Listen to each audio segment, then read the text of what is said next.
I heard this story about a truck driver who enters to a diner, takes a seat, and he orders a burger, a Coke, and a piece of apple pie. He's very peacefully there, enjoying his lunch. And at that moment, 3 motorcycle drivers, these rough guys, enter to a diner. They notice this truck driver sitting there. One of these 3 bikers takes the burger, get a bite, put it back on the plate. The second one, get the Coke, take a sip, put it back. The third one ate half of the apple pie. Then they continue walking towards the server. They are laughing about what they just did. They couldn't believe it. And the truck driver, he didn't do anything. He just paid for his lunch and left. And the bikers were laughing even louder now, and they look at the waitress. And they say to her, "Ha, ha, ha, ha, not much of a man, eh?" And she said, "Yep, and not much of a driver either. He just drove his 18-wheeler over 3 motorcycles." So I want to talk to you today about the missing piece. You know, P-E-A-C-E, the missing piece. Let's see what happened here in the Torah. We are at the end of the book of Genesis. And it's very interesting to notice what happened at the end of the book of Genesis, because this is going to set the tone for the next book, that is going to be the book of Exodus. And we all know what happened. It's not an easy one. It's going to start with slavery. It's going to continue with the plagues. It's going to be talking about the Exodus and everything that is going to happen in the desert on their journey to the Promised Land. And we can almost compare the end of the book of Genesis with the fact that we just finished the year. It's the end of year 2020. And we're about to begin a new year. Or we just began 2021. But my point is, it will be good sometimes to see how Genesis wraps up. And maybe, but only maybe, we can get a lesson from there to enter into 2021 a little better prepared. See, the end of the book of Genesis presents all Jacob's children together. Finally, after so much conflict that we've been reading, they're all together. And they go together to Israel to bury their father, to bury Jacob. But after the funeral, as they are coming back to Egypt, the brothers tell Joseph, remember Joseph now, he's the king of Egypt. They tell Joseph, "You know, Joseph, before he died, Daddy asked us to tell you that please don't be mad with us for what we did to you. He asked us to let you know that you should forgive us for what we did." And you see, Joseph cried when he heard that from his brothers. There's lots of speculation why he cried, but there is something that is amazing. Because I was reading the Ramban, the Nachmanides, and he said, actually, if you read the last days of the life of Jacob, Rambam is pretty sure that Jacob never knew what the brothers did to Joseph. There is no conversation recorded in the Torah where Joseph told his father what his brothers did to him. And also there is no conversation recorded in the Torah that the other brothers told their father what they did to Joseph. And the Rambam said, you know, the perfect example of that is when Jacob gave the blessings to all the children. There is no mentioning of what all of them did to Joseph. So Joseph knew right away that his brothers were lying to him. There is no way that Jacob said that to them. Nevertheless, Joseph said to them, he said, "You see, you don't even have to say that. What am I, God? I'm going to go and punish you? Of course not. Of course I forgive you because, maybe you intended something bad to me, but at the end everything is good. So don't worry about that. We're all brothers. We're all together. But nevertheless, they lied to Joseph.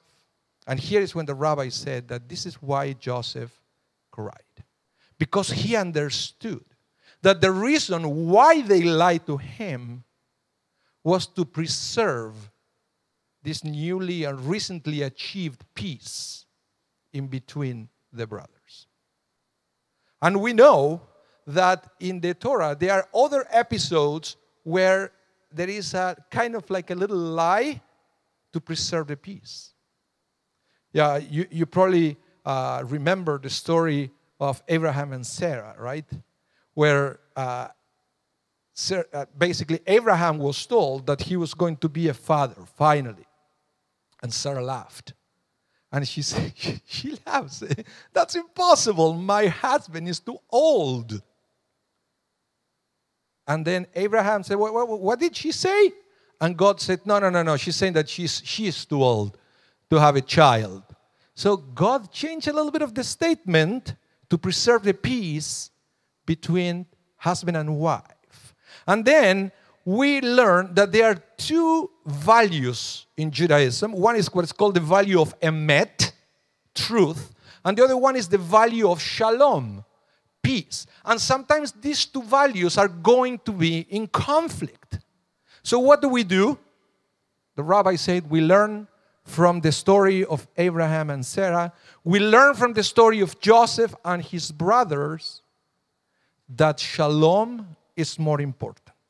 That sometimes truth is not so important if the goal is to preserve shalom, to preserve peace. In fact, the Jewish people, we are obsessed with peace. Look at the Siddur. We mention so many times during our prayers that we want peace. Right? We do have, for example, a specific blessing in the Haftorah, in the Amidah, asking for peace. You know that the difference between the weekly Amidah and the Shabbat and festival Amidah is that the rabbi said that in Shabbat and festival should be no petition except for peace. That one was left there because we want peace. Not only we have the blessing for peace on the Amidah, at the very end of the Amidah, when we are about to finish our conversation with God, our final words are, Oseh Shalom Imromav, we Aseh Shalom, Aleinu Ve'al Kol Yisrael V'imru, Amen. We say goodbye to God, asking one more time for peace. We greet each other saying, Shalom, peace. We as a people are obsessed with peace. We want peace with our family. We want peace with our neighbors. And we should also aim to have peace within ourselves. But sometimes to achieve the peace, we have to deal with truth first. As we just finished the year 2020. If you look at the facts, we should all be angry. We should all be bitter. We should all be depressed. It's the fact. It was a terrible year, full of challenges, right? Full of negative things. So if you look at the truth, at the fact, truthfully, we should be angry. But we should not. Because the ultimate goal is to preserve the peace.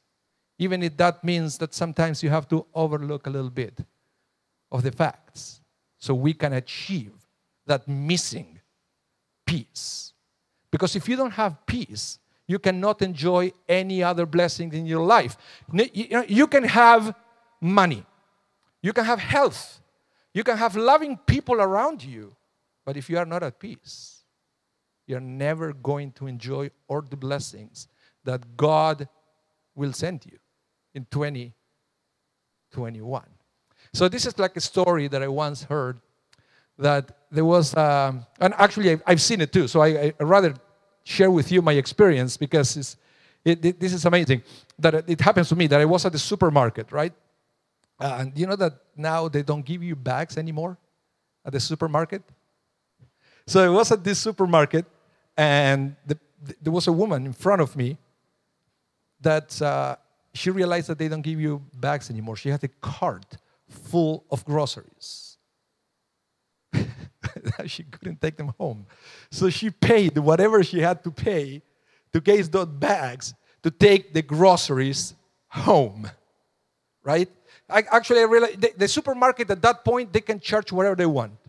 You're going to pay because you want to take those good things home.